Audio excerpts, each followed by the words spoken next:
Hola, ¿qué tal? ¿Cómo están? Bueno, en esta clase vamos a desarrollar algunos conceptos que estuvimos viendo en la clase pasada. Vamos a ampliarlo un poquito, que tiene que ver con lo que es el valor real de una fuente de corriente alterna. Yo les había comentado en la clase pasada que una corriente alterna tiene distintas partes. Recuerden que tenemos desde lo que sería el punto medio o el cero de nuestra señal, un pico máximo y un pico mínimo. Fíjense en este concepto que está apareciendo ahora, que es el de valor RMS. ¿Qué es un valor RMS?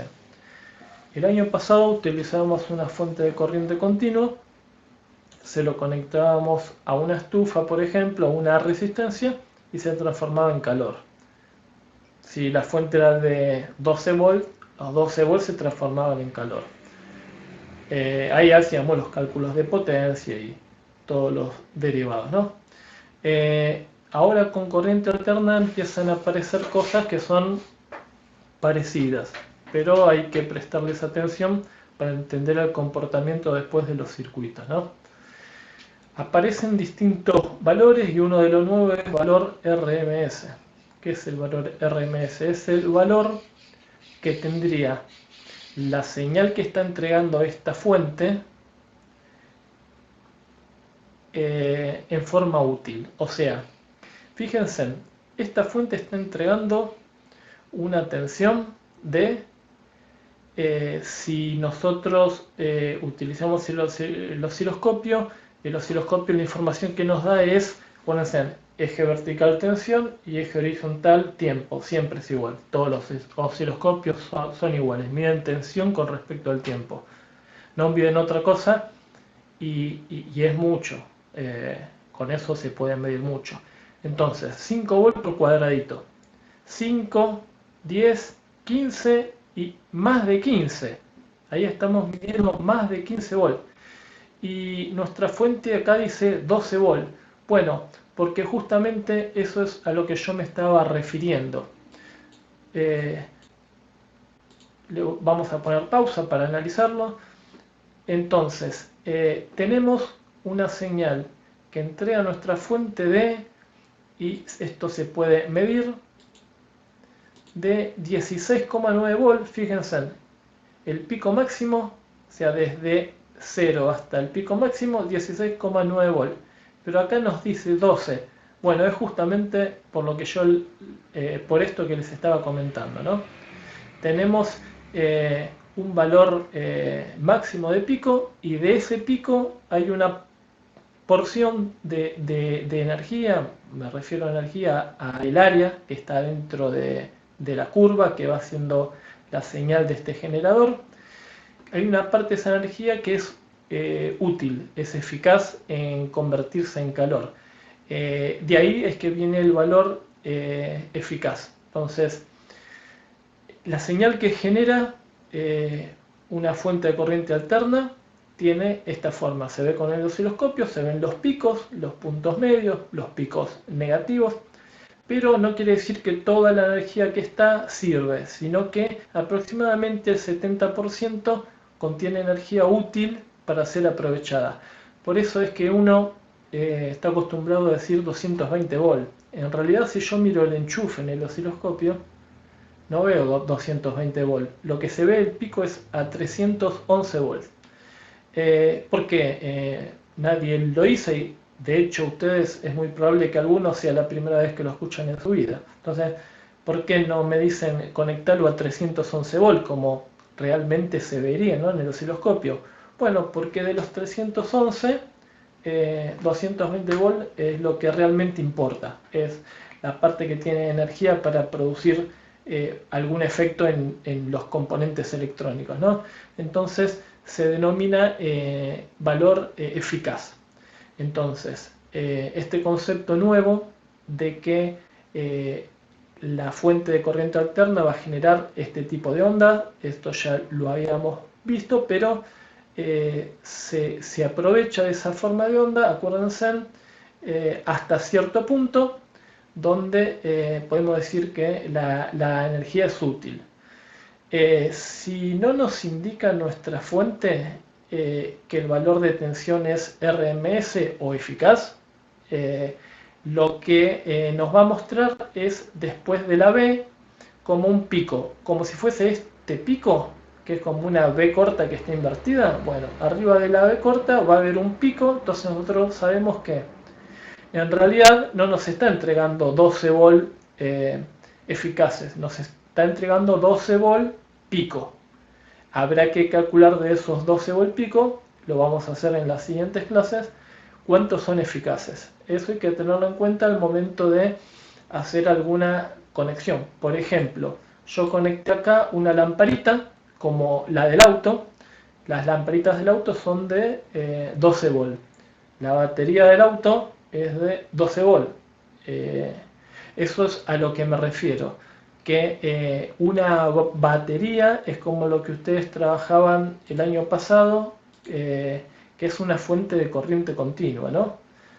Si yo tengo una fuente de corriente continua, como la que utilizaba el año pasado, tengo que me dice que son 12 volt. Toda esta energía es eficaz. O sea, en las fuentes de corriente continua, las baterías, las pilas, transformadores con otras etapas que lo transforman en corriente continua, todos la tensión que está indicando es aprovechable, es útil. Pero en las fuentes de corriente alterna no es tan así, sino que es útil una proporción de la onda que genera que se llama, como les dije tantas veces en esta clase, valor eficaz. Bueno, vemos que algunas características de la onda lo podemos repetir de la clase anterior ahora y lo vamos a hacer porque es importante que queden claro, que es el tema de la frecuencia, que es la frecuencia, la cantidad de veces que se repite un periodo. Es un periodo como si fuese un dibujito donde todo cambia dentro de nuestra onda. Miren, estoy arrancando donde tengo el puntero. Llego al máximo, llego al mínimo, llego al pico mínimo y vuelvo a cero. Desde que empezó la onda hasta donde yo tengo el mouse, esto se llama periodo. Fíjense que después corté y pegué.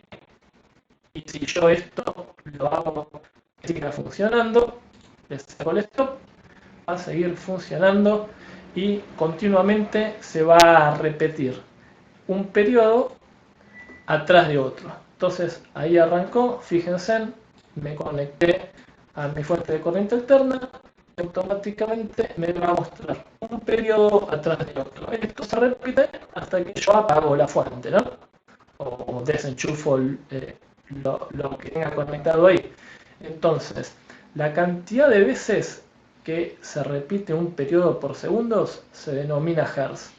Yo le puse una frecuencia muy baja, 0,2 Hz, como para poder observar, fíjense, el brillo de nuestra lámpara como equivale a el punto en donde esté la señal.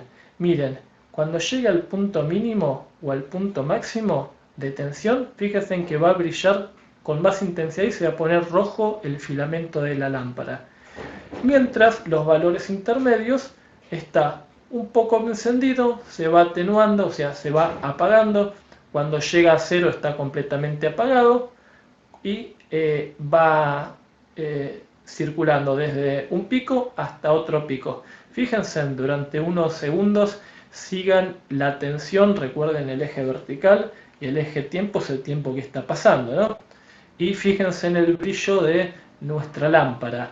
Entonces la señal nos está generando en la lámpara este efecto, ¿no? O sea, se va a encender y apagar con la intensidad que estamos viendo en el osciloscopio. Fíjense en que es instantáneo. Cuando vemos que sube hasta arriba, en ese momento se pone al máximo, positivo o también negativo, ¿no? Estas lámparas lo que tienen es que no tienen polaridad. Esta fuente de corriente alterna, fíjense, cambia. Positivo, negativo, positivo. Es como que el positivo y negativo está continuamente cambiando. Si le ponemos un LED, por ejemplo, cuando está en inversa, o sea, positivo y negativo al revés de lo que necesita el LED, no se enciende. Bueno, esta lamparita sí, esta es como la que tienen en sus casas, ¿no? Entonces, fíjense en que se corresponde cuando yo llego al valor máximo, se enciende al máximo, cuando llego al valor mínimo se enciende también al máximo, porque yo lo estoy viendo al revés, pero es la misma tensión que está con los polos opuestos, ¿no? Positivo y negativo opuesto. Así que bueno, esto es todo. Lo que me gustaría es que ustedes vayan tomando notas de lo que se va viendo en las clases, que vayan haciendo una carpeta con las distintas anotaciones, porque cuando empecemos a incluir en este circuito, que lo único que hay es una lamparita y una fuente, pero van a haber componentes electrónicos, ¿no? Va a haber que trabajar con muchos de los conceptos que estamos desarrollando ahora.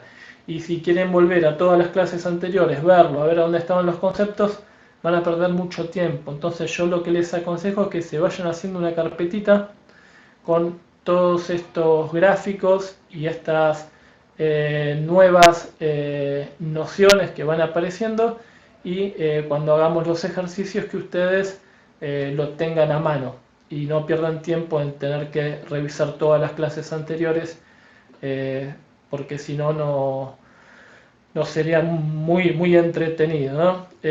Muy agradable tener que ver todas las clases para poder hacer algo.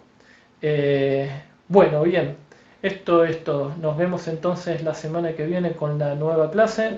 Seguramente voy a estar incluyendo en este circuito el elemento más simple, más básico para estudiar, que es el resistor. Hasta luego.